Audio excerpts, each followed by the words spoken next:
Ustadz, apa hukum berjabat tangan setelah sholat? Berjabat tangan dianjurkan tatkala kita bertemu dengan seorang muslim kapan saja. Saya sering berjabat tangan dengan jamaah saya di masjid. Tapi saya ketika saya masuk, Assalamualaikum, saya jabat tangan. Dan mereka sudah terbiasa dengan saya. Karena setiap saya masuk masjid, saya jabat tangan dengan mereka. Ya. Demikian juga kalau kita setelah sholat, kita tadi belum ketemu dengan orang ini, boleh kita, misalnya kita masbuk, kita ketemu dengan dia, setelah sholat, kita boleh jabat tangan dengan dia karena hukumnya kita baru ketemu. Tapi kalau sebelumnya sudah kita ketemu, sudah jabat tangan, maka setelah sholat tidak disyariatkan jabat tangan. Ya.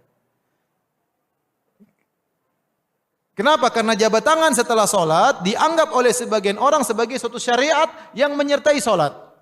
Bukan suatu perkara duniawi. Ya. Kita setelah sholat kita boleh lihat HP, boleh, nggak ada masalah. Kita setelah sholat kita boleh ke toilet, bisa. Tapi itu bukan perkara agama yang kita yakini. Saya buka HP, apakah saya merasa buka HP dapat pahala? Enggak. Setelah sholat saya pergi ke WC, saya merasa dapat pahala? Tidak. Tetapi yang jadi masalah tatkala seorang setelah sholat, mereka kemudian mengadakan ritual khusus seperti bersolawat dan juga berjabat-jabat tangan, imamnya berdiri semuanya muter, ini yang jadi masalah. Dianggap sebagai suatu syariat khusus rangkaian setelah sholat. Dan itu tidak pernah dikerjakan oleh Nabi dan para sahabatnya. Maka saya tidak bisa bayangkan seandainya ritual ini dikerjakan di Masjid Nabawi ya, atau di Masjidil Haram, imamnya nunggu sampai kapan baru bisa pulang ya. Orang semua putar sholawat kemudian. Maka para ulama mengatakan kalau kita lagi setelah sholat ada orang salam sama kita, kita salami, nggak ada masalah. Tapi kita nggak usah mulai. Sunnahnya kita masuk masjid kita salamin, nggak usah nunggu setelah sholat. Tapi kalau ada orang setelah sholat salami kita nggak ada masalah. Ya. Cuma kita khawatir saja itu menjadi suatu tradisi sehingga kalau ada yang tidak salaman dianggap wah ini enggak beradab, itu jadi masalah. Padahal namanya salat, setelah salat seorang boleh pergi.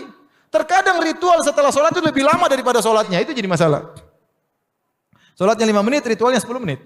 Orang punya keperluan, orang punya kebutuhan.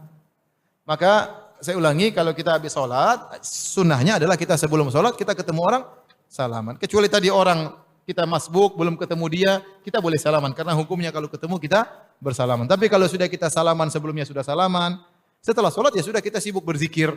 Ya. Akhirnya banyak orang berkreasi. Ya. Habis sholat kemudian salaman.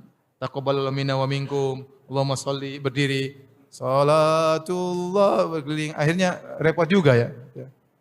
Ya saya bilang ya itulah masyarakat melakukan demikian, tapi kita tidak ikut-ikutan. Tapi kalau mereka salami kita, kita salam ya.